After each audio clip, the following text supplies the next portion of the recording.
right. Peace and love, everyone. Peace and love, peace and love. This is your host, Sister Naira. I am here once again with the Heal on Purpose podcast, hosted by the Repair of the Black Family. I am truly excited tonight for my special guest. And before I get into all of that and then some more, I'm going to ask if you are listening live via YouTube, if you are listening live via Facebook, whether it's on my personal page or in the Repair of the Black Family, please be so kind to go ahead and share the live, share the video, tag some friends, tag your friends, your family, because we are going to have a very needed and wanted discussion tonight. And again, here on the Heal on Purpose podcast, we are striving so very much to eradicate generational trauma, drama, limiting beliefs, and self-sabotaging behavior patterns. And tonight, once again, we bring you a program that will help facilitate these types of dramas, traumas, and so on and so forth. And tonight's program is to enlighten us, to educate us, to put us in a position to know that something can be done about it. And so as I get ready to get started, look, I'm not going to sit here and talk all night because I can. Y'all know I can. But I'm giving you the opportunity to go ahead and invite some people. And as you come on, you know how I like it. Go ahead and drop some yellow hearts. Let us know that you are here with us. Let us know. You can ask questions to my guests. Let us know how this information is serving you well. And so tonight, I have a champion. I'm bringing in a champion, y'all. I'm bringing in a champion tonight to talk about this most needed and wanted conversation, where we're going to talk about what is bad or normal behavior versus mental illness. And we know that mental illness, mental health is definitely a subject in the Black community. And so we have a champion, Reverend Frederick Shaw Jr., CCHR Director of Public Affairs and the NAACP Inglewood South Bay President.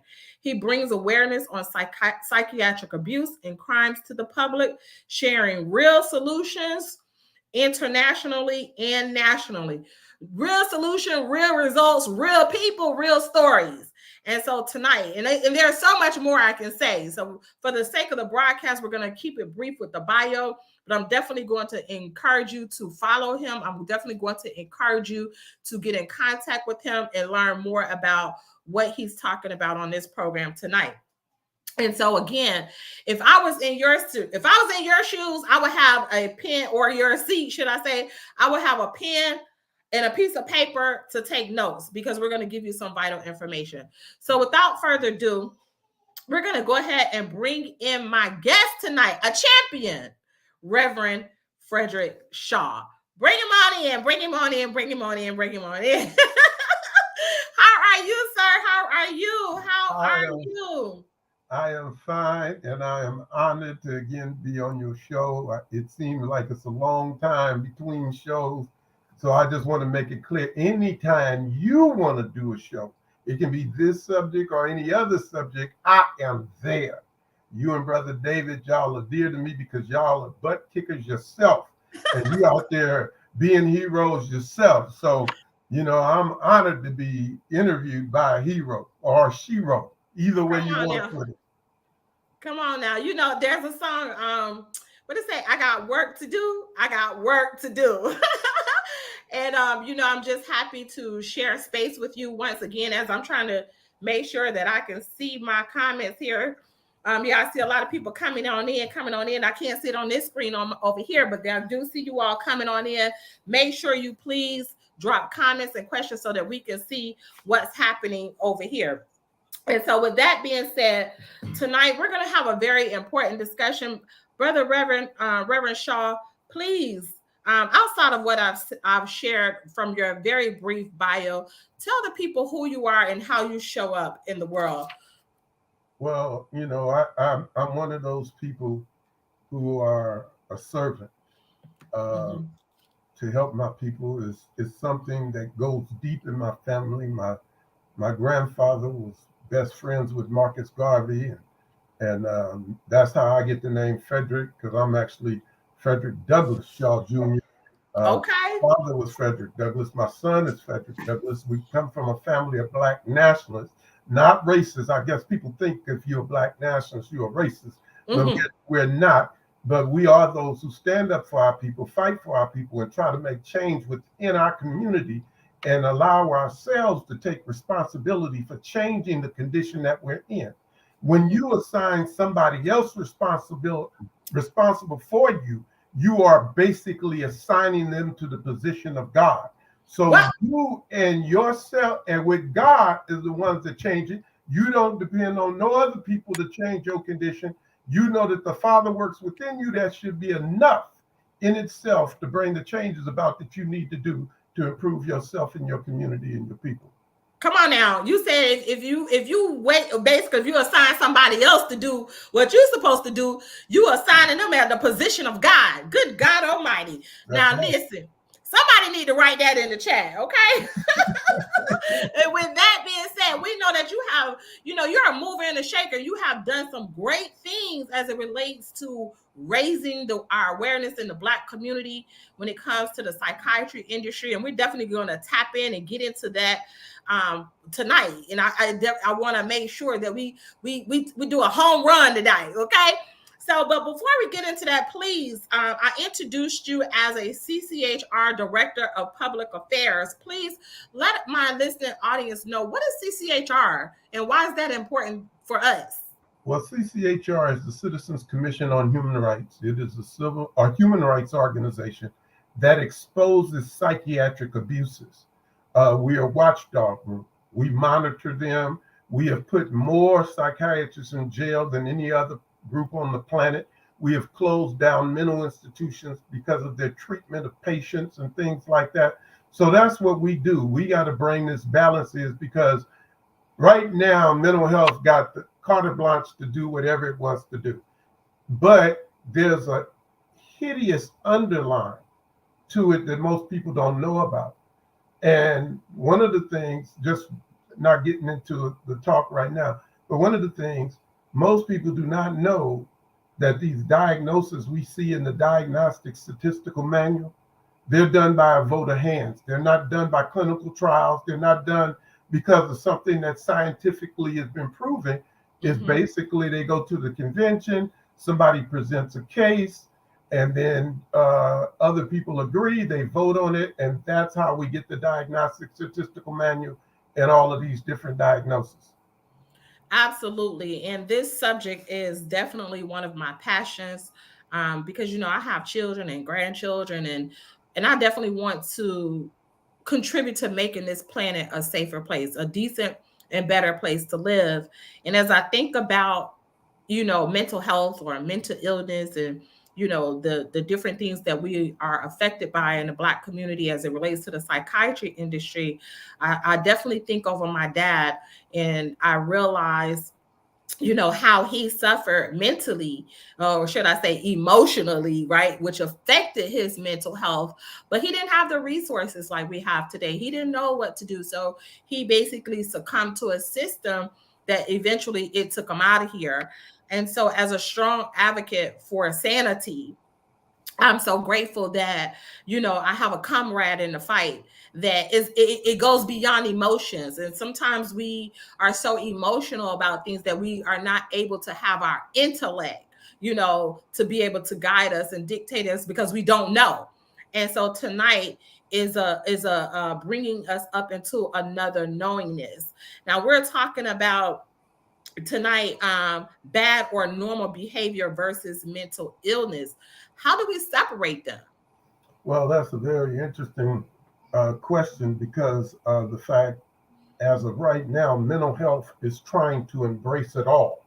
If Mm-hmm. you remember, um, as long as I can remember, and I'll be 68 next week, Mm-hmm. they talked about the terrible twos, even when I was one of those terrible dudes. Come on now. Now they're trying to make it that it's mental illness, and they're Mm-hmm. medicating children Mm-hmm. based on the behavior that has been here almost since the beginning of time. Come What on. is actually happening is a young person is becoming aware of the surroundings. So they'll see something, pick it up, put it in its mouth. They will try to grab things. You try to pull them away. They want to experience, and they reach out and grab it and break it. But all children do this as they become aware. So, but what can happen is mental health comes along or psychiatry comes along, and then they make that a mental illness. Now they can give drugs and destroy the life of that child while they're making money. And then the child becomes a mental health patient for life. Absolutely. Oh my gosh, I'm so happy you said this. And this is actually divine because, I had someone recommended for my daughter to take her 2-year-old son to go get evaluated. And I was like, the hell you preach? That's right. But let me raise the real point of why I'm talking about that. And I raise that to the point because, people are getting paid to do this. It's a money factor, right? There's an attachment to have our children evaluated when, like you said, it's normal behavior. Children have been doing this since the beginning of time, but now you get paid to have your child evaluated. Would you like to tap into that? And I still want to go to how do we separate a little bit deeper, because some people are just frustrated. We really frustrated. Well, the thing is this. I want to take one of the most famous people in Black history, Dr. Martin Luther King. People don't know that Dr. Martin Luther King on 2 occasions tried to commit suicide. People don't know this is as a child. Sometimes, back in the day, you might not be quite old enough, but I remember you would rather face anything than your parent when they was upset with you about it. So twice it is reported that he tried to commit suicide. His brother one time upset his older sister to the point he hit his brother in the head with a pan or something like that. Until today, that would be cause to say that he's mentally ill. Woo. But he was scared on one hand and he was angry on the other. But if he'd have been under the day system, we may never have had the great Martin Luther King. Some of these things we grow out of. I wasn't always as civilized as I am now. Wasn't a bad person, wasn't a gangbanger, wasn't a dope dealer, but I could get into some mess. I was one of those tall, skinny kids the older boys tried to pick on, and I'd fight you. So people could have thought that I had an anger problem. People could have thought when I cussed out the teacher in the 6th grade, sixth grade, they could have, all of those things now would have been putting me in some kind of program dealing with mental health or anger management or all of those types of things. Sometimes we got to let life handle the individual. We got to, the way you stop the bully is not putting him on medication. He will just run into kids that can stand up to the bully. And once that happens, he starts learning that he got to get along with people in his environment. He's got to change because it can be harmful to him to pick on people and don't know what they know. People didn't know that I was taking boxing at 12, martial arts at 13. They didn't know that as I got older, I was taking martial arts. So the bullies had problems with me. Plus, I was an athlete who, when they were getting tired, because they drank 40 ounces and smoked dope all day, when they got in the fight with me, when they was getting tired, I was just warming up. Come on now. So I'm just saying that we got to make sure that we understand that some of this is normal behavior for your environment and for the situation that you're in at the time. Yes, sir. Absolutely.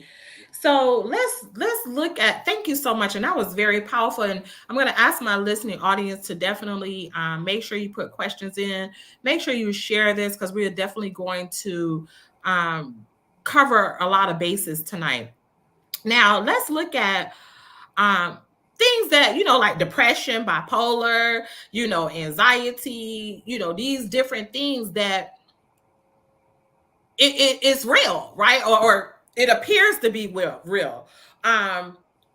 what can you say into that when people say, you know what, but I am experiencing a split personality. I am feeling sad and I am depressed, and my child can't sit down. As you said, those things with the sitting down and things is normal. Let's go into this subject of mental illness. What do you have to say about Well, that?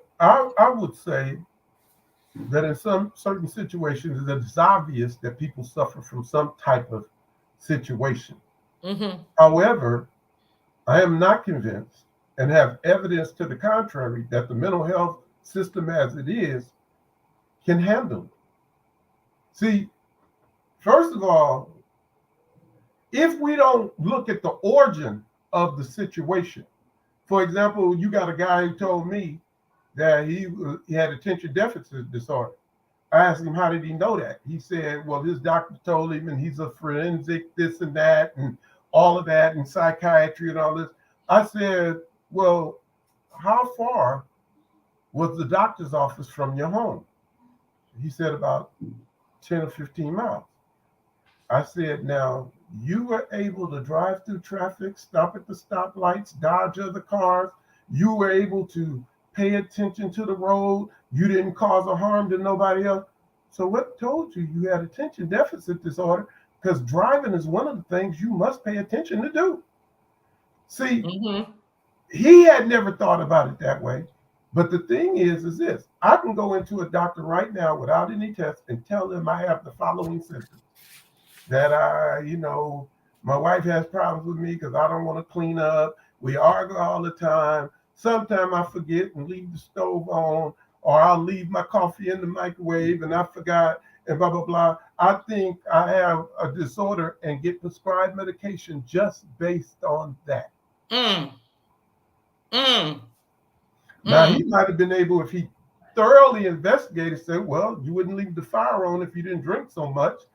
You didn't, you wouldn't have all of these different situations if you change the behavior and maybe you start getting some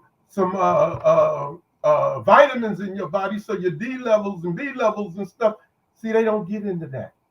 They just Right. come with the fact that you may be mentally ill, and they do it. Let me give you one quick example. I'm sorry.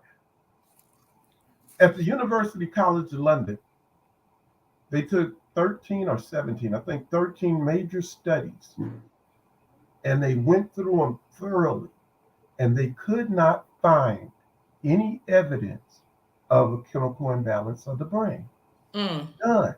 Mm-hmm. Now, over $15.6 billion a year is made on drugs that deal with the chemical imbalance of the brain, and they could not find anything Teach. that proved that there was a chemical imbalance of the brain. Just because your brain shows differences doesn't mean something's wrong with it. So we look at this, they found no connection between serotonin and depression, none. Mm-hmm. They came out publicly, it hit the airways and stuff, and then the American Psychiatric Association said, we never said that. Mm. Well, everybody's heard you say it, or you allowed it to be said and you never corrected it if it wasn't you speaking. Teach. So the thing is I'm just saying, these things may be true, but don't forget, a label is just the explanation somebody came up with to describe something. It doesn't mean they can handle it. It doesn't mean that they got it right. It doesn't mean that they can cure anybody. So I say, before you do anything, let's explore deeper and see who and what the individual is and what is he doing with in his environment. Teach. That is very good. Now, oh my gosh. Okay, so here I left a question up here. It says a therapist slash counseling versus psychiatrist slash medical doctor prescribing meds. Why is this important for us to understand when seeking help? Well, first of all, a therapist uh, is trying to help you get to the cause of your problem. The problem is if you are operating on faulty information, you can never really get to the solution of the problem. So therapists and counseling, even though, and I've met a lot of them in my travels, I've had to debate some of them and everything. I've debated psychiatrists from Morehouse University to UC Irvine, Harvard professors. I got the same record as Mayweather, and and I will tell you right now, on your show in front of all of them, if they want to do a show with me and a psychiatrist, I am more than willing to do one. So I'm trying to get to 50-0 like Mayweather had. So but the thing is, but they won't debate me because they know that I know. See, and that makes a difference. Yes, sir. People will challenge the minister, but they won't stand up to him in a debate because they already know, and the ones that have been embarrassed. Well, that's Right. the same way I do with the psychiatrists. They know that they can't beat me in a debate. They know their terms. They've been educated in the field, but when you got faulty information, then somebody that knows that can just tear you apart. So it's actually easy to do it. Absolutely. Yes, sir. So did you answer that question about the therapist, between the therapist and the did Yeah, you well, answer? the therapist and Yeah. the counselor are basically the same type. Therapists Yeah. are probably a little bit more trained, and Okay. and they'll know a little bit more about Okay. the subject. I actually like therapists, and if I was going to send somebody to one, it would be that. But I would also know that they don't necessarily know how to handle the problems that I have. Absolutely. And that will be inclusive of the psychotherapy, correct? Well, I don't do psychotherapy. Yeah, that's why I wanted to, okay, No, I ain't getting let's into get into it now. Let's get into no, it.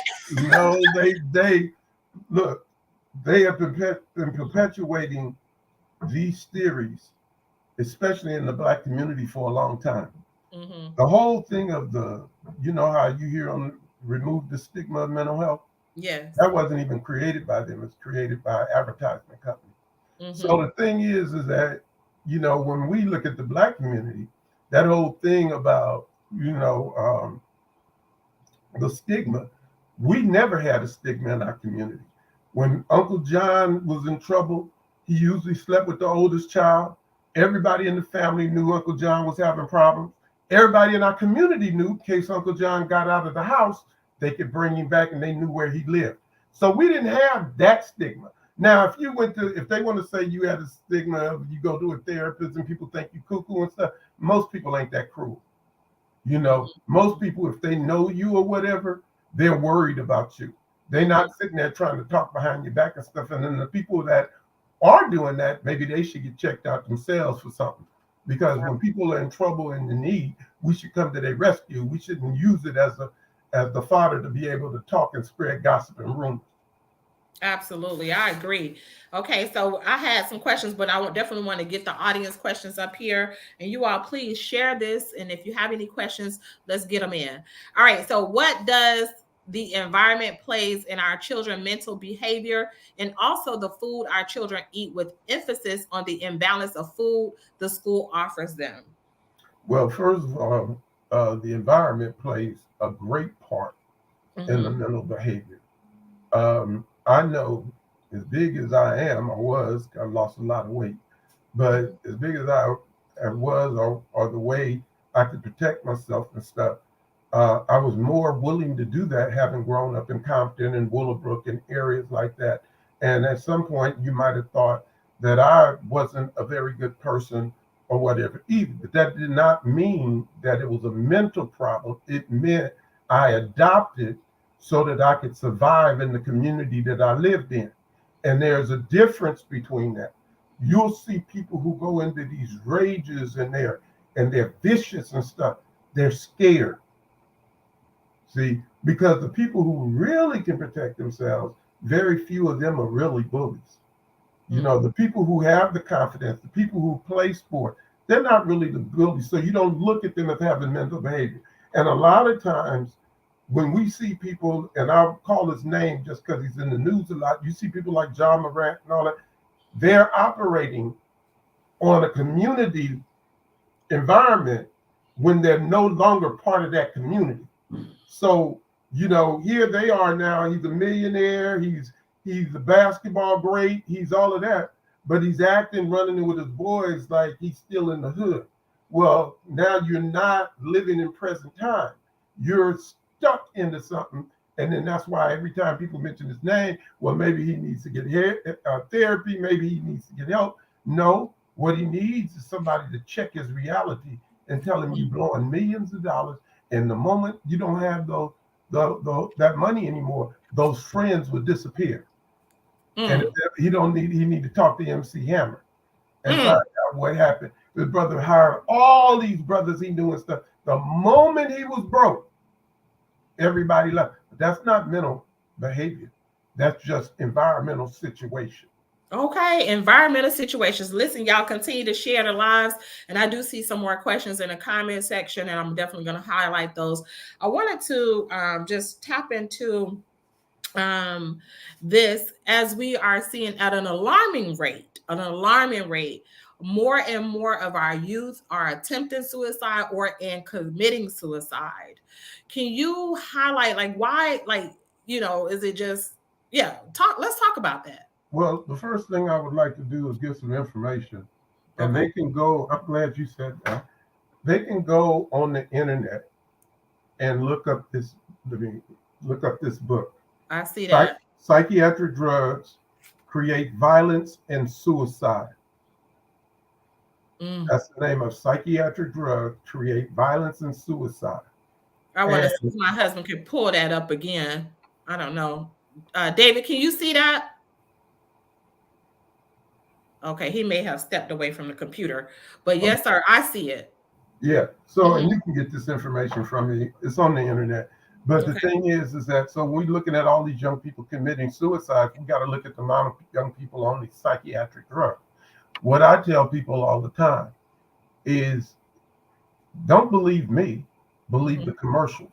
The commercial says that it can cause suicidal thoughts or actions. When it says or actions, that means people have tried to kill themselves. One of the things that we got to understand is that you take a kid who's suicidal. He may not ever kill himself. However, if you look at the side effects of Prozac and things like that, it'll say suicidal tendencies.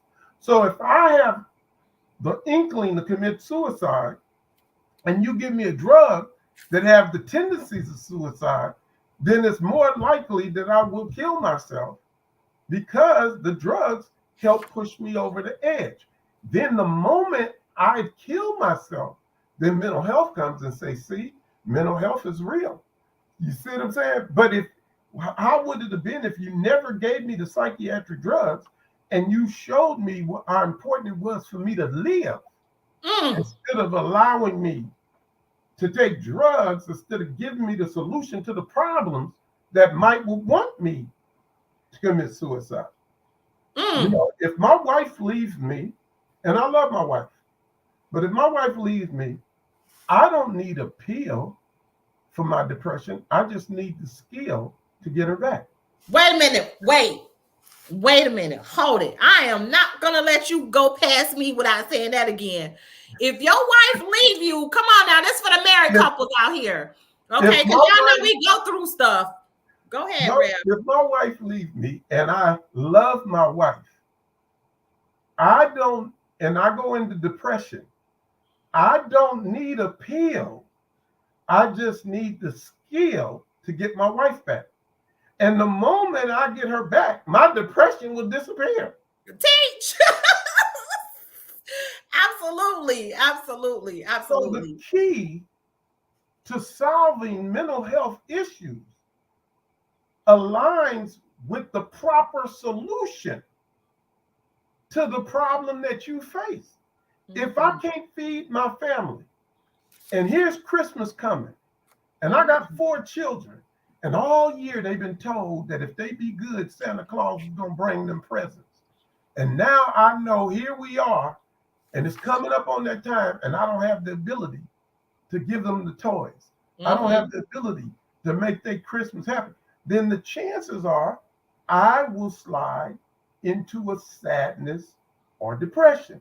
Right. But what if I hit the lottery the next day? The depression would disappear because now I've been able to solve my problem. That's all. When they talk about stress and depression, that is an inability to solve a problem that you are facing. Wait, I just want to make sure that my audience get that. So when they talk about depression, And stress anxiety, these types of things, you say that that is an inability to to solve the handle problems. the problem that you're facing that caused the stress, the depression, or anxiety. Now, anxiety, I've had a lot of people tell me, that all of a sudden anxiety hit me and I was scared to drive at night. And I was, okay, I'm not invalidating what anybody says is their solution, but usually when you get depression, or usually when you are stressed, there's a problem that you have not been able to solve. And if you can solve that problem, now let me just say this to your audience. I'm not talking 100% of anything. There are no absolutes. There are things that are more right than other things. Mm-hmm. I know that if you give a person the solution to the problem that is hanging them up, and it's the solution or the right thing to do, they will get better. That's all. I totally agree. And I've come to learn just in my own research and studies that the mind does make the body sick. So you do have physical reactions to your mental thoughts that is keeping you trapped or keeping you stuck, or and most of us in the Black community, we say I'm stuck. And that is the inability to solve a problem, to move forward or move through that problem.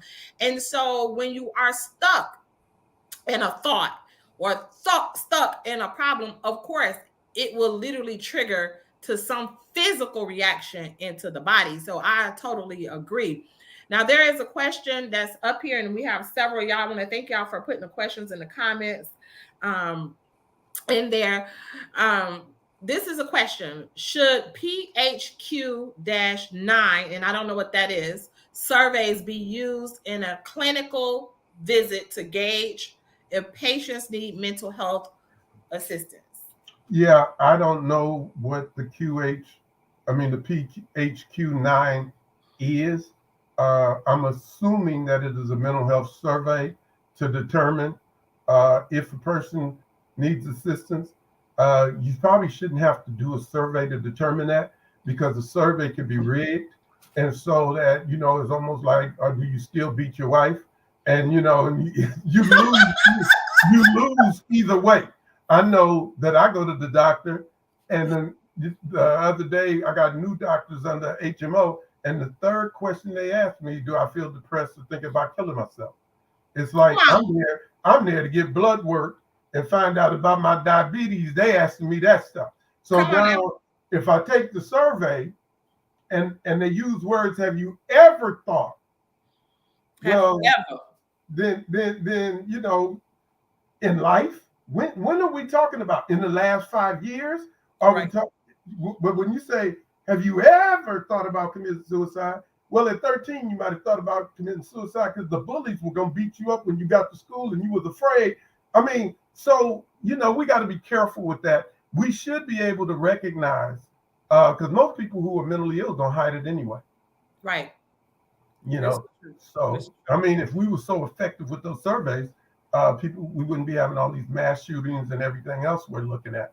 So, but I'm not going to put it down because I don't really know what's on it, and I'll look it up later and see what that is. But it's a Yeah, survey. absolutely. And I just want to chime in on that. And an emotional experience is not a mental illness. Most of us, or most people, are diagnosed with a mental illness because of their emotional experiences. So we got to be able to identify and differentiate your emotions, right? And that takes emotional intelligence. So always, when I'm talking to my clients or my people, it's like, yes, I understand how you feel, and your feelings can affect your thoughts, but that don't mean that you're sick. Make Well, sense? let me tell you a story. Mhm. Years and years ago, I won't say who the person is, but a group of drug dealers threatened to kill the person's mother. They actually went to her job, walked through with trench coats with weapons in it. They were going to kill her because she told that they were dealing drugs outside of the building and they were going to teach her a lesson. Her son drove up on him with a lot of money in his hand. And when he dropped it, one of them leaned in his car and he put a gun in the guy's mouth. And he told the guy, if anybody touched that old lady, the next time it'll be blood matter all over the car. Okay. Now, that was his solution to get him off his mother. But we could consider that he's violent. He was willing to kill somebody. He was willing to do that. If you don't come out of our culture where you don't mess with mama. Okay. The boys don't necessarily call the police when you threatening their mama, their sister, their wife. Sometimes you handle it yourself because there's rules and regulations out there that can let this person who's threatening your family walk. And so a lot of us who grew up in the street, we know how to handle it ourselves. Now, that could be, you could say he has violent tendencies, he has the potential to kill, he has all of those, when all he's really doing is protecting his mother. Mm-hmm. So, the thing is that if you threaten to kill my mother, you show up with weapons and guns and all of this type of stuff, then you might get something that is very bad out of an individual which will not ordinarily be his normal behavior. So, just to let you know that's how we gotta understand some of this is cultural based. Mm-hmm. See, because if I grew up a certain way and I learned to protect my family a certain way and then moved to Beverly Hills where people don't know, I can give you an example real fast.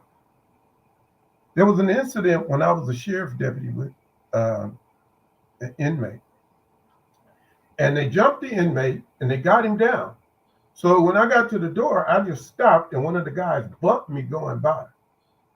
And he basically screamed at me in front of all these inmates, don't ever get in my way, blah, blah, blah. And I didn't say any kind words to him. I responded the way we respond. And he said, let's step outside. Now, his understanding of stepping outside was different from my understanding of stepping outside. When I stepped out, I turned and I was set up to throw him. Mm-hmm, mm-hmm. He was set up to talk. Well, that's not what we do where I grew up when you tell somebody to step outside. So you got cultural differences, but if it would have ended up in court, then I would have been considered the violent one because my definition of stepping outside was different than his definition of stepping outside. So sometimes we get caught up in there. Our children are more labeled. They have to go to anger management and all of these types of things. So, that's what we're looking at there.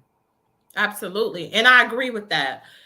Wow, this is definitely something to reflect on. I hope my audience is enjoying this. Please let us know. Give us more questions. Now, listen, Rev, I just recently went to New York a couple of months ago. And, as I was out there, they took me to this center where they showed me the center where they are still electric shocking. They still electric shocking. And it's literally dead smack in a community with all of these projects with Black people around, and they do research in there. Could you talk about this electric shocking and how they still doing it on pregnant women? And oh my gosh, I was like horrified. I was like, are you serious? Well, first of all, I think you're talking about in Harlem. Yes, in Harlem. We're at Columbia University, where they had that mind-brain behavior center. Yes. When I was in Harlem, I went went inside with a couple of people. People thought I was crazy, but I'm like, I ain't worried about it. Let's see what's going on in here. The thing is it was put there because you're absolutely right. It's surrounded by projects with all these Black people in it, and then they offer money. They offer money. People to come and do clinical trials. And at the time, they get diagnosed and put on medication. And if the parents ain't careful, they will also diagnose the parent and stuff. See, because, they try to run that old DNA thing where, well, there's a chance that if the kid got it, the parents will mentally, it's all made up. It's all full of it. But it was their way to get locked into the community, get a bunch of people on drugs, to get a bunch of people with those things, the probes in their head. I think one person out of there actually made the comment, see, we can sit in our office and make people jiggle and all of that stuff. And I would tell any parent, don't take the money. And I know how it is. You got to pay the light bill. You can go down there. You got 3 kids. You get 3 times as much or whatever. You get diagnosed yourself. That's extra. You can handle your bills. But it's a very dangerous trap. And so those type of facilities sit there. They mean the Black community no good. They wouldn't have let them put it in the white community, but they attached it to the Columbia University. So, they was able to pull it off. It's a big, fancy, good-looking building and everything. But it's a trap. It's a trap. Now, and we find ourselves in a lot of traps.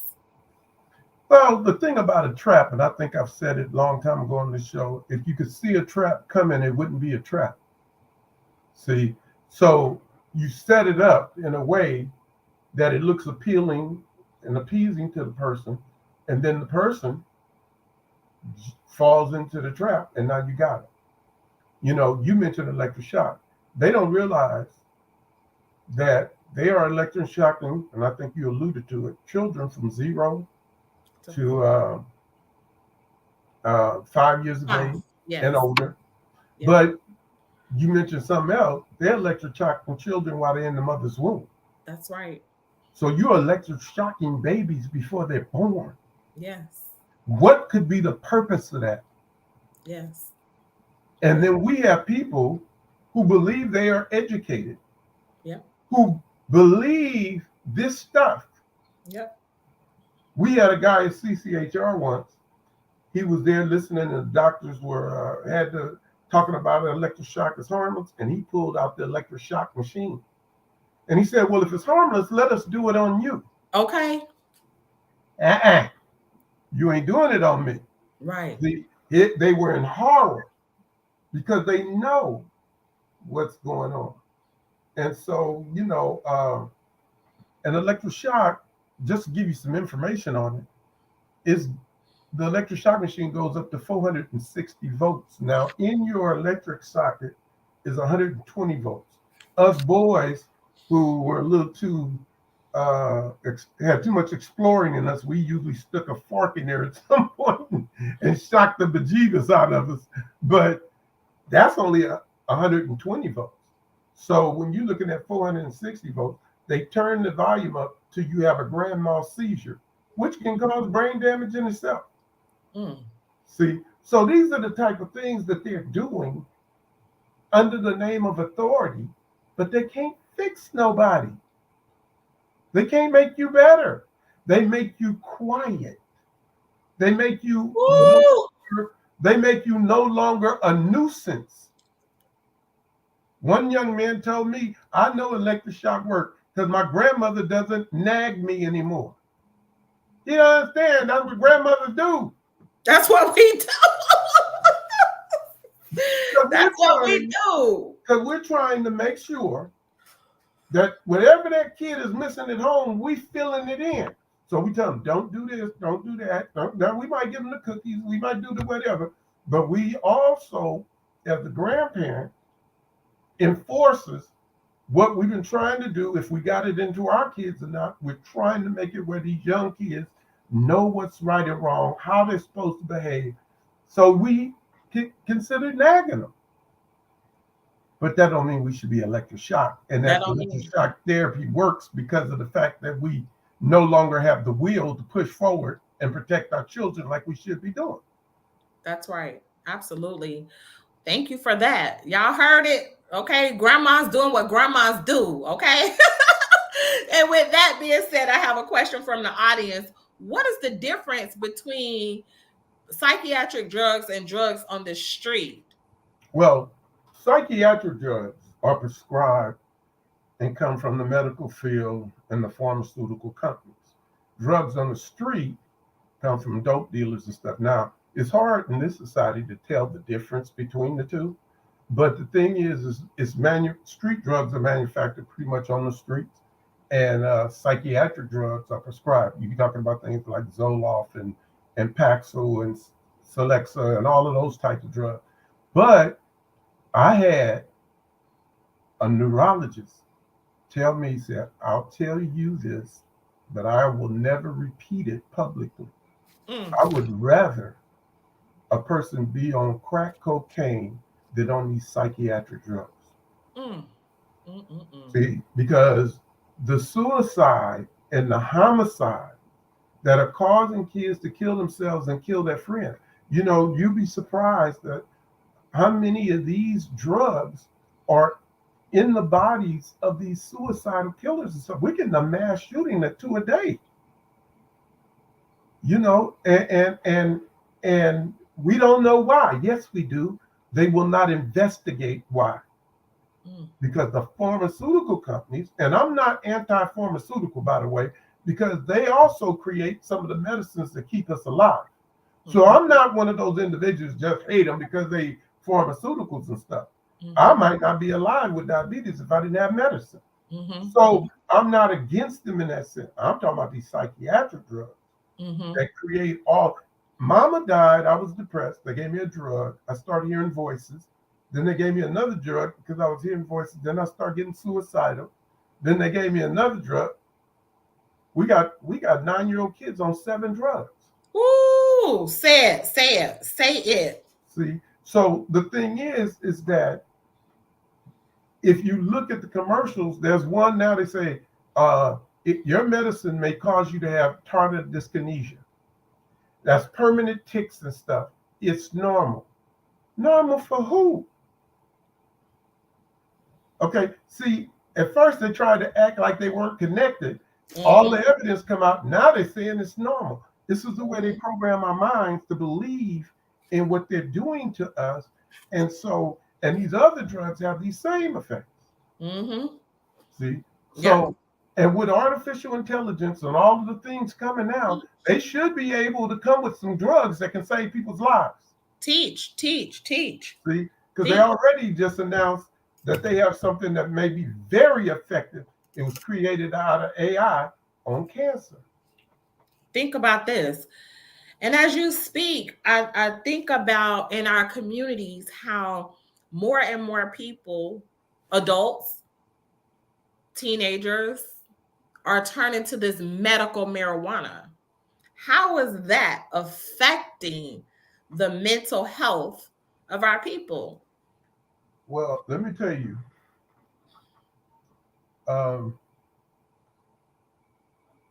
If it's called medical marijuana, then there must be something different than regular. Okay, wait a minute. Wait, what you say? If they call it medical marijuana, then it must be something in it that makes it different from regular marijuana. So I wouldn't mess with it because I heard when they announced that this marijuana could cause a psychotic break. They won't say it often, but from time to time they will say it because they're supposed to reveal it so the people would know. And as long as they can say we said it. So you'll be listening to the radio and they say, yeah, there's new evidence that some people, that's the way they do it. So, you think, oh, that only happens to the weak-minded people. So they say some people can have a psychotic break behind this marijuana. I know that it seems awfully more addictive than the ones that was out there when I was a kid. See, because you got people now talking about they smoking it all day, every day. I can't work that job. I got to have my joint and all of this kind of stuff. So all I'm saying to people is, why don't we just try a clean life? Why don't we just try no drugs and little or no alcohol? Why can't we just do that? Why What makes us think, especially our Black people, our males, that as far as we behind in life, that we got time to walk around high? We supposed to be saving our people, and we sitting over there getting high every day, being a participant on the sidelines, but not in the game. Mm-hmm. We got to do this. Right. So I had to plug up my computer here. Mm-hmm. So that's what we have to do, my sister. You know, we as a people, how do we blame the white man for our condition when we take the drugs, when we kill our people? You know, and I know you've heard the minister say that. Mm-hmm. So it's like, when do we socially evolve to the point that we start doing the right thing? Mm-hmm. And we quit excusing the wrong thing. It's so funny that I'm in here, and I'm not trying to get in religion, but today on a radio show, I did it at 10 this morning. A sister brought up, who I don't think was in the nation, how the lifestyle of the blacks in the Nation of Islam is so much different from the blacks in the community. Mm-hmm. Mm-hmm. Because you guys are still holding on to a moral structure that the Christians seem to be losing. Come on, teach. You I agree. stick with what you have learned from your teachers. You apply it to your life the best you can. Ain't none of us perfect. Yep. But we can see when we need an example, Mm-hmm. the men and women of the Nation of Islam, so that we can say, you know, if I develop a program, I'm gonna have them training like those brothers do over there. And right. Because that's the standard we have, and that's the only moral standard that we really have in the black community. We got churches where they're good people. That big thing. The thing is, we're under this yoke in the Christian community. We can do anything we want to do, but then we can be saved by just asking for forgiveness. So if I'm on my deathbed, I done slept with 500 women, I done killed 20 people, I done used dope and use it to trap people with cocaine. But on my deathbed, if I say, Lord, forgive me, I'm saved. And that ain't the way it goes. I'm sorry, my Christian folk, listen, that is not. It says you will be judged by your deeds. Woo! What you not say? Not by your foolishness. What you say? Wow. See, Thank you for raising that point as it relates to, you know, all of it for me, and all of it is sanity versus insanity. That's the war that we are, you know, we're engaged in. You know, how do we create and keep more sanity on the planet, and how do we eradicate the insanity? And with you know, contacting me and saying, you know what, there's some new information out here that we got to continuously to put out so that we can wake people up. You know, it's like, are you woke? Right? And if we woke, we got to stay woke, because the pressures of life is definitely causing our people, those of us that you know, we trying to walk a fine line, but the pressures of life is causing us to deviate from the things that will actually keep us sane. And so as we look at the psychiatric industry, and these diagnoses, are they scientifically sound? No, they're not scientifically sound. There's no real evidence that any of it exists other than our observation that sometimes things are wrong with people. One of the things that I think that we need to do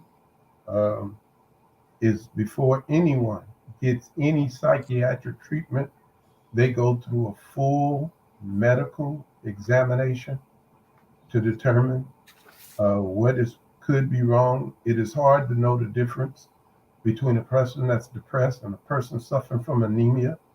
It's hard to know the difference from somebody who is mentally ill and somebody who has a tumor on the brain. It's hard to know the difference between urinary tract infections and thyroid problems from mental illness. So I think anyone who is suspected of being mentally ill should first find out if there's an underlying cause so that we can get them the proper care. Now I'm not going to pass judgment on if there's anybody who needs psychiatric treatment and things like that. I just know that the most of us don't.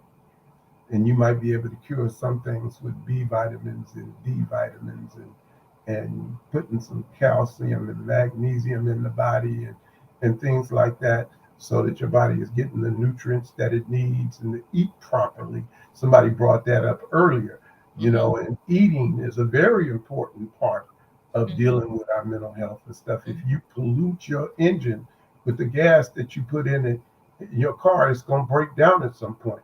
So that's the same thing that happens to everything in this universe is pretty much based on the same principles. So we have to just know that those principles work, and we can't let people come in so that they can make money and take control over large segments of our population by giving false information and mistreatment.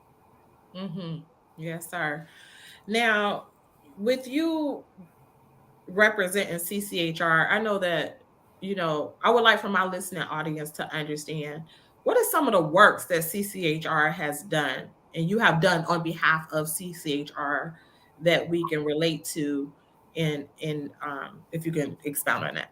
Well, just take, for example, since we started since the pandemic hit, Mm-hmm. I've done close to 400 shows and podcasts and stuff like that, getting out the word, creating awareness on what's going on in the field of mental health. I travel the world and do that.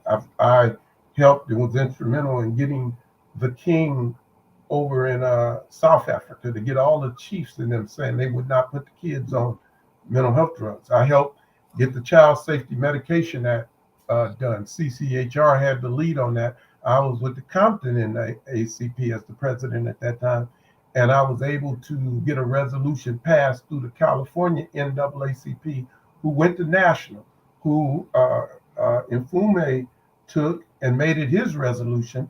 It passed, and then the Democrats got on board. The Republicans were already on board, and then President George Bush signed it into law saying they could not force parents to put their kids on drugs as a condition for being in school. So there's a lot of works out there. There's probably 200 different laws that we have changed or influenced in some form or fashion. We're part of why they have to put the warning labels on these drugs and stuff like that. CCHR is part of that. We are a publishing house in California, and we get information out to all of the other CCHRs and stuff like that. They use me as a secret weapon. I go out to the Black communities all over the nation, speak with the ministers and the political officials and things like that. So I spend my time doing that. So it is a very viable organization that's been around since 1969. And like I said, we have award-winning documentaries and stuff. We should make sure that I'll get with Sandy, and we should make sure that you have some of those documentaries. So when I come on sometime, you can take segments, Brother David, put segments so that people can follow along and see actually what I'm talking about and where my information comes from. And I can tell you my information and where it comes from is undisputable. Yes. And Yes. uh, and then the people in your audience, they may have drugs in their own medicine cabinet. Well, if they go on our website, cchrint.org, they go on our website, they can put the drug in our database and it'll tell you the side effects and stuff like that. So we have things, they can actually view our whole museum by clicking on pictures and starting videos, and you get to see the whole thing. It's really beautifully laid out and things like that. And they can sit in the comfort, especially if they're from Florida or a different place, sit in the comforts of their own home and look at the whole video, go through everything, see what's happening. Knowledge is power. Yes. We talk about educating people But we're not talking about educating them in a way where they can make words sound off and still don't know what's going on. It is the knowledge that we get. It's the understanding that we have. It's not just the reciting the words. And, so we just want to make sure that people who are serviced the way they need have the resources available to them so they can make informed decisions. We're not even trying to tell them what decision to make. We just want them to have the information so that they can make informed decisions and then decide for themselves what is best for their family. Absolutely. And I know here in Florida, one of the big things that people go through, especially with children in school from normal behavior, is being Baker Act, you know. And I know that CCHR has definitely done a lot with the Baker Act thing. Could you touch on that a little as well? Well, it's in Florida, so I have limited knowledge of it, but I understand Mhm. that a child can be taken from school without his parents' permission and put in a mental hospital and held for 72 hours. I don't know what's on parents' minds that they would even allow that to happen. It seemed like all of the parents, that's one of the reasons why I wanted to start the organization Mothers Against Mental Abuse and Pastors Against Psychiatric Abuse.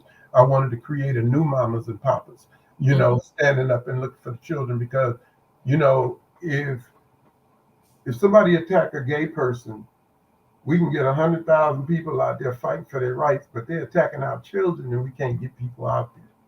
And What you say? and I'm not attacking a gay person. I'm not the sex police, so people do their own thing in their own life, you know. But I'm just saying, if you attack a Jewish person, if a black person is hung by police or a group of white, all of this can create, just like we saw across the nation and the world with George Floyd and things like that. But when it comes to what's going on in these mental institutions, George Floyd died, and he couldn't breathe and stuff. But there was a boy named Cornelius Fredericks who was killed in a mental institution who threw a sandwich. He was 16, and when they got through, he was dead. There was another kid that was 6 years old. Four big men held him down, and then he couldn't breathe anymore. He was 6 years old. He died. Those are the things that we also need to be, because they can keep us focused on how racist it is or how racist it isn't. But at the same time, all these other issues, they get to deflect from and keep you looking at this, putting you scared of one and loving another.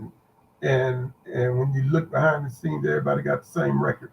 See, it's like we have to look at this from a different point of view, um, and have our children get the same respect as other children, you know, and that's all it is. Absolutely. Wow, this has been an excellent process in what we've been able to cover tonight. Rev, what is it that you would like the listening audience to know um, as we further this discussion? What points, like a call to action, what points do you think that have I covered it all, or what points do you think that is something like, okay, this we need to really discuss? Well, I think we pretty much have covered a lot of it. Mhm. This field is so extensive. We could do a series of these and move forward. But I think what I want our people to know is that we have to stand up for ourselves. Mhm. We cannot allow the same old game to be played and played because Master said it. It is time that we understand that none of this is designed to make us better and actually is slipped into everybody else's race too. So we have to form the coalitions within ourselves, and we got to ask ourselves, are we going to sell out Mm. or are we going to step up? Mm. Because what happens is a lot of times an issue is there, but our civil rights organizations have their hands tied. Our Mm. political officials have their hands tied. The Mhm. community people who get paid for the certain things that they do. You mentioned earlier about the money and stuff. The community people who get paid from these different entities, they can't speak up. Mhm. When you do, you end up like me, where they were calling me the Farrakhan of the sheriff department because I spoke up. But there was a whole story how I got there. Wasn't necessarily the route that I was in love with police officers, but it was great training because I found out what was and what wasn't true. In our community, we have a lot of rumors. We will complain to each other, but we won't complain to the people who are oppressing us. We need the NAACP. We need to do this. No, we need the Crips and Bloods to protest. We need all these other groups to protest and stand up and unify and come together. And the older people have to understand that these young people have a different vision than we have. I walked in, and when Baltimore was on fire, because I think it was Freddie Gray that was killed, and all of this was going on, and I walked into a store, and they were looking at the riots on TV, and the young brother was telling the man behind the counter, see, and now they're going to respect us. They're going to listen to us and stuff. And I walked up to him and I said, brother, do you honestly think this is the way we should do this? And I'll never forget, because he was so kind and gentle. He said, well, OG, when you guys had it, we ended up here. And I was like, right on, brother. It ain't nothing else I can say. Right. You know, so, and he wasn't mean. He wasn't trying to be a smart aleck. He just, when y'all had it, brother, we ended up here. Yeah. Yeah. Right. And, you know, and I believe a lot of our problems, especially when it comes to the mental health aspect, is just being able to talk about some things and somebody listening to you. You know, oftentimes we're not heard or we're not listened to without somebody telling me what's wrong with me. Just let me talk it out, you know? And I believe that we got to get back to, you know, the therapy where you could go to your pastor, you could go to the different people that's in your community and have a conversation. We need more people that's trained at this point, right? It's like the art of communication. We got to go back into what is the real avenues of communication and be willing to listen versus willing to, you know, just tell a person what's wrong with them and you know, and evaluate them for that person. But how do we just go back to listening? You know, most of our children, you know, and I'm a mother of 5, you know, we have to make it safe so that they can come and express themselves and get off those emotions, to just allow those emotions to run through.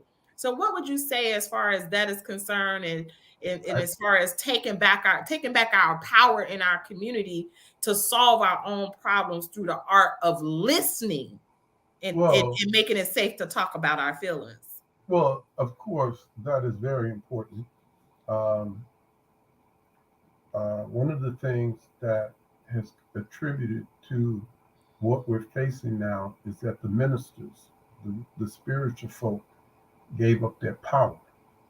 Whatever the reason they gave up their power, many might have different opinions about it, but the moment we became too lazy to counsel our people, too unwilling to train the ministers up under us so that they can take in the flock and give them the spiritual counseling they need, I think we were doing much better as a people, no matter what your religion was, when the ministers, we would go to pastor, or we would go to one of the deacons or somebody to help us with the problem we had. We had a problem with our marriage. We had to, you know, or we were being abusive or whatever. We went to the spiritual fathers. Now we're just going to these mental health people who are basically trying to figure out a way to drug you and things like that. And you know, we at least had the power of knowing that there was accountability to God, but we're replacing prayer with appeal, so that we no longer need God. We can take our dope and get comfortable and kind of nod out every day, and every now and then get up and do something silly, or some voice tell us to go kill somebody, and we do that. But we needed to be able to deal with our things on a spiritual basis, our ministers have to start taking time with their parishioners. And I'm not blaming the ministers. I'm just saying that if you stepped up and did your part, you find a lot more people in the church. Mm-hmm. I know when I was, thank you. I love that point. And if you all have any questions, please drop your questions before we get ready to close out. When I was coming up as a young girl, I recall my grandmothers. My grandmothers was call my pastor. They would come to the house or the deacon, or if the pastor couldn't come, they send the deacons over. When there was a family problem or somebody would come into your home and hold hands with the family and pray with you. That's the kind of, energy or the spirit that I grew up in. And I find myself doing the same thing. It's like, let me pray with you, right? Or let me pray for you, and prayer does changes things. And so yeah, I just wanted to raise that point. And how do we go back to, or highlighting, raising the awareness that, prayer still works. And we gotta know how to pastor or minister to our communities again, and being able to just be willing to listen. I'm what they call in the world a life coach. It's no more than a minister, and I listen to my people. Like, how can I help you, and really listen to them. And yeah, so that's what I wanted to say. And so, as we get ready to close this out, is there anything else that you would like to say? Or if my audience, if you have enjoyed this, please leave some comments in. We definitely want to highlight that book again. Rev, if you could tell us that book. So David said he wanted to put that up there. Um, it's I'm trying to find a way where it's not so What's the name of it? psychiatry. No, psychiatric drugs Psychiatric drugs. create violence and suicide. They can just look it up on YouTube. Okay, And psychiatric. Okay, psychiatric good. drugs create violence and suicide. Absolutely. And is there any references or movies that you think that it would be good for one to watch? I know I referred my daughter, I had my daughter watching Making a Killing, the untold story of psychotropic drugging. Is there anything that you want to recommend to the audience? I would ask them to look up electroshock therapy or torture. Okay. Yeah, and Okay. that's a very detailed.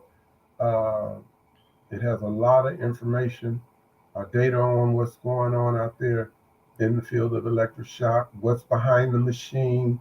You see some very disturbing things when the founder of the group that created the electric shock machine doesn't know what effects it causes. And Mm-hmm. so, that's what I would recommend, that they look at the electroshock uh, therapy or torture. Mm-hmm. Absolutely. All right. Well, this has been an awesome program. I want to thank you so much for showing up like Mayweather again. Yeah, I hope you done got to your 5-0. Okay. And uh, let's continue to spread the word. How can the listening audience get in contact with you? And is there a call to action as far as the CCHR movement? Is there a call to action that if one wanted to get involved or learn more about what we're doing out here as it relates to the mental health industry and protecting our people from the psychiatry industry? well, first of all, they can um, email me at fshawjr at yahoo.com. F, like in Fred or Frank, SHAWJR at yahoo.com, and just put your name or the name of the show in the subject line, and I will get back to them as soon as I can. I want them to think in two ways.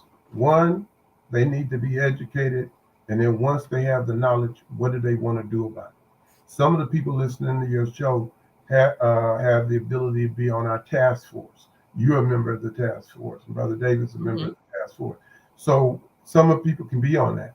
We have 125 to 130 members on the task force across the nation right now. I'm selectively picking people. I'm not just letting anybody on. But if a person is a professional, they haven't molested a child or murdered somebody, or something like that, then they can be part of this movement and and bring their professional expertise to the table. I don't ask a lot of them, but in the future, we're going to need to do some things. That's something maybe the Mothers Against Mental Abuse could start, or the Pastors Against Psychiatric Abuse could start. I was starting myself, but I already started in so many things. I need somebody to step up. I'm not the savior, and anybody that's looking for somebody else to save them, then they may find themselves in trouble. Step up so you can pull in the forces that you need to help you get it done. And I love that. And thank you, family. You all have heard the call to action. And I would like to know about the Mothers Against Mental Abuse. This coming or next Saturday, next Saturday, I'm actually hosting a Women's Mental Health Day, right? To help Mental more health? Women's Mental Health Day. Okay. I'm going to put that up on the screen in a few seconds, but I find that a lot of women, and in particular Black women, we're feeling stuck. We find ourselves more and more in depression, a lot of loss and grief, and don't know how to move through that. But I would like to know more about this women's mental abuse. That's what you said. Women Uh, against uh, Mothers Against Mental Abuse. Mothers against mental abuse. What is the vision for that? What would you say a vision is for that? Well, I would have the vision of it being just like Mothers Against Drunk Driving, that all Mhm. types of mental abuse. I think once the word gets out, because there's a lot. I was in Buffalo last year on a young man who died on these psychiatric drugs, and his mother realized that that's what caused it, and she flew me out. They flew me out, and we did a big thing. It's a lot of women that lost their children behind it. One of my buddies who uh, is called the Godfather of hip hop. He mentored people like Ice Cube and Dr. Dre and those types of Easy and those guys. And he said one day he his son walked in and said, "Dad, you know what? I think I want to kill myself." And he was on those drugs, and he said he took his son off those drugs. He didn't even know that you Mhm. got to wean them off. He just snatched them off, because Mhm. his kid walks in and telling him that. My nephew did that to my sister. She couldn't hear me, and I told her what he would do. I said, when he tells you that feels like killing himself, then you will know what I'm telling you is true. He walked in one day, just as calm. I don't think I want to be here tomorrow, and I didn't want to do nothing without letting you know. So, I'm just telling you, it scared the bejeebus out of it, and then we tried to get him help. So the thing is that we have to get these type of organizations going who can be just as effective, just as powerful as Mothers Against Drunk Driving and other groups like that. Absolutely. And I'm encouraging my listening audience, those that's listening live via social media, YouTube, and also my podcast that this will be uploaded to immediately after the program, to please get in contact with Reverend Fred Shaw, the Mayweather against psychiatric abuse. He's representing CCHR, the Citizens for Commissions for, I gotta, On human rights, yeah, Citizens Commission there on we Human go. Rights. Mm-hmm. Um, I'm very passionate about this subject title. I definitely am an advocate for mental health, providing alternative solutions for mental health, and making sure that our communities are a decent and safer place, saner place to live. And I want to thank you so much for sharing your time, your energy, your talent, your knowledge, because knowledge is power, and knowledge is life saving. It's all what you know. And so the more we know, the more we'll grow and the more we'll be able to make an impact where our people know that something can be done about it. That's the key. you know Something can be done about it, and many of us, we feel like we don't know what to do and how to do it. And so here's some resources for you. Again, go ahead and email Reverend Fred Shaw, please, at SHAW Jr. at yahoo.com. Also, look up CCHR, Citizens Commissions on Human Rights. There's some people out here fighting for your rights, and we all can't do the same thing at the same time, but where like minds are together, we can get the job done. And so I'm on a mission to help women heal on purpose. Rev, I'm on a mission to help women heal on purpose, men too, but my focus is the woman, so that we can truly give birth to a new nation. And we do that through the sanity of our minds. We war not against flesh and blood, but we war against what spiritual wickedness and rulers and darkness of high places. The highest place is your thoughts, your mind. And we have to know how to identify our emotions and be able to work through those things. And so we're going to continue to do what we do as it relates to healing on purpose, as it relates to repairing the Black family, which ultimately repairs humanity. And as you said, we can't wait for somebody to come do something for us, in which we are charged with doing for ourselves. And so I'm very grateful to have you here once again on this program. And with that being said, we're going to close it out. Is there anything else you want to say before I close out to do the announcements? Thank you for letting me come on, and let's do this. You know how powerful it would be if CCHR has a group like mamas and papas backing them up out in the streets doing the work. We could change things. I'm advocating for it, and I have a group of women that I work with. It's about 50 right now. We going up into 100, and I'm gonna bring it up. I'm gonna bring it up to them. And yeah, we're working on some other things with the modern science and mental health, but I'm going to bring this up because we need. If you need me to come on, just let me know.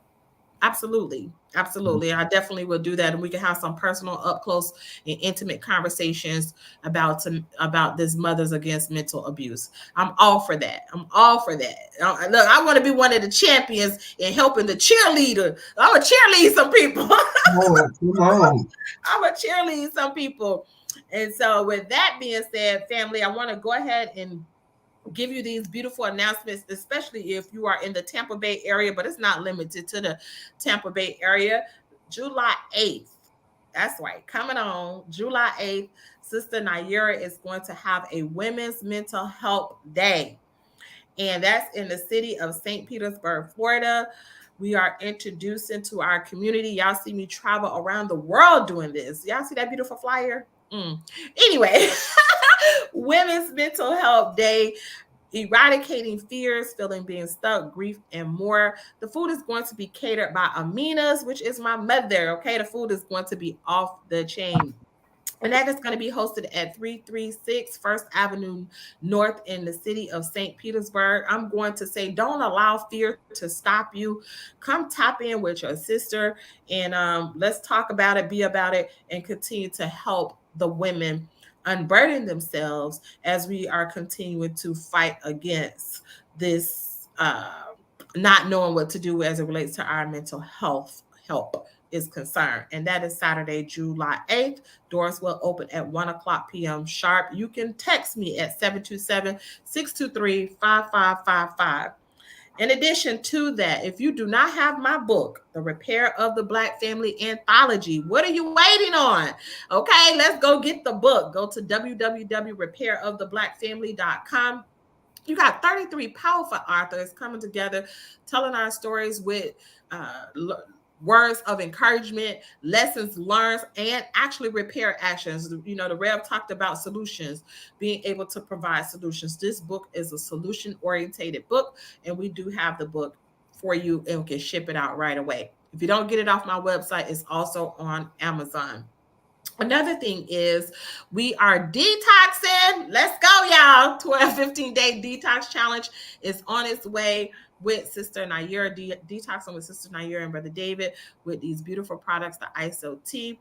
We definitely want to help us to feel good spiritually, mentally, emotionally, and physically. We understand that the gut is the second brain. So when you clean out the gut, guess what? You are helping the brain.